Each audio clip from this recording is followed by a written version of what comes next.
पहचानी भी था। अरे नहीं भैया, हमारे तो अपने मित्रों देखिए, ये अपने आप एक विशेष बात है कि सभी अपनी अपनी जगह चुनाव भी लड़ रहे हैं और एक दूसरे के लिए वोट भी मांग रहे हैं। इस एकता को आप केवल भारतीय जनता पार्टी में देख सकते हैं और कहीं नहीं देख सकते हैं।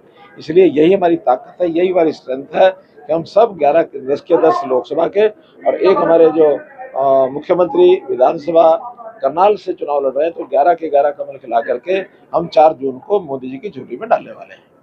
और क्या मुद्दे लेकर चल रही है बीजेपी? देखिए, सुशासन के नाते या मोदी जी के जो 10 साल की अचीवमेंट्स हैं, वो सब कांग्रेस की 55-60 साल की जो अचीवमेंट्स हैं उन पर भारी पड़ रही हैं। बल्कि 55-60 साल में जो कांग्रेस ने जिस प्रकार की समस्याओं को उलझाया है, उन समस्याओं को सुलझाने का काम भी भारतीय जनता पार्टी कर रही है। उदाहरण के रूप में नेहरू जी ने स्वयं इस जम्मू कश्मीर की समस्या को उलझाया। 370 जो लागू की गई, केवल उनके ही कहने पर लागू की गई।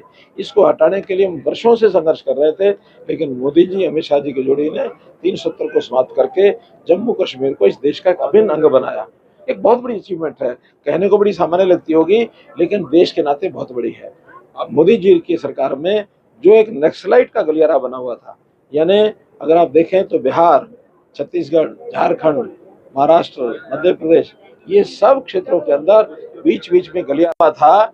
उस गलियारे के कारण से कभी ऐसा लगता था कि कहीं ऐसा ना हो कि देश 2 हिस्सों में ना बट जाए, लेकिन उन्होंने नक्सलाइट्स के साथ अपनी टीम के माध्यम से, अपने जो सिस्टम है उसके माध्यम से बातचीत की। आज मैं कह सकता हूँ कि सभी जो नक्सलाइट्स है उन्होंने सरेंडर करना शुरू कर दिया, और सरेंडर करने के साथ आज देश, उसकी एकता मजबूत हुई है। नॉर्थ ईस्ट के प्रांत, जिसको मैं कह सकता हूँ, जिसमें नागालैंड है, मणिपुर है, मेघालय है, मिजोरम है, आसाम है, वहाँ के लोग तो अपने आप को इंडियन कहने में भी संकोच करते थे।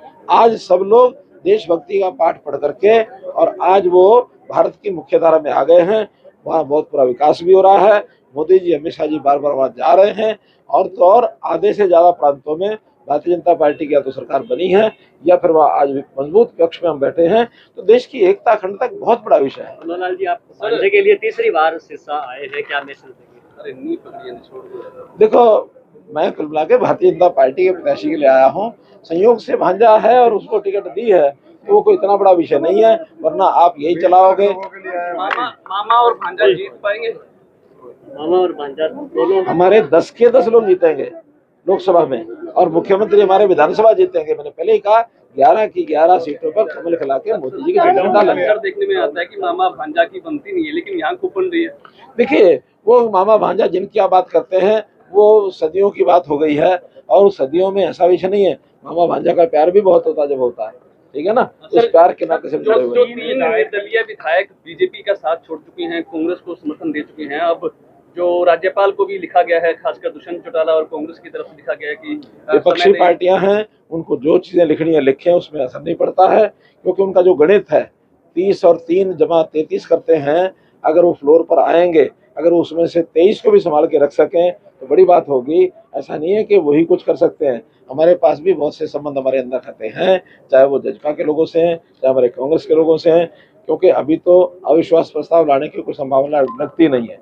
लेकिन अगर कोई इस प्रकार की स्थिति बनती है तो फ्लोर टेस्ट होगा, और उस फ्लोर टेस्ट में सबसे पहले उनकी बात तो तब मान्य होगी जब गवर्नर साहब उसमें संतुष्ट होंगे, और वो हेड काउंट्स के नाते से लोगों की, जो व्यक्तिगत विधायकों की हाजिरी लेंगे, तभी तो जाके बात होगी। खाली पेपर पर लिखने से कुछ नहीं होता। तो इसलिए ये गवर्नर साहब पर निर्भर करता है, स्पीकर साहब पर निर्भर करता है कि आगे कार्रवाई क्या करें। सर, जेजेपी की कई विधायकों ने बीजेपी को समर्थन दिया है, अलग अलग दिया है। मैं यही तो कह रहा हूँ कि वो केवल 30 जमा 3 का गणित ना सोचें, दूसरे गणित पे जो बन रहे हैं उनका विचार करेंगे तो ध्यान में आएगा। उनकी हिम्मत ही नहीं है कि इस बात को आगे बढ़ा सकें।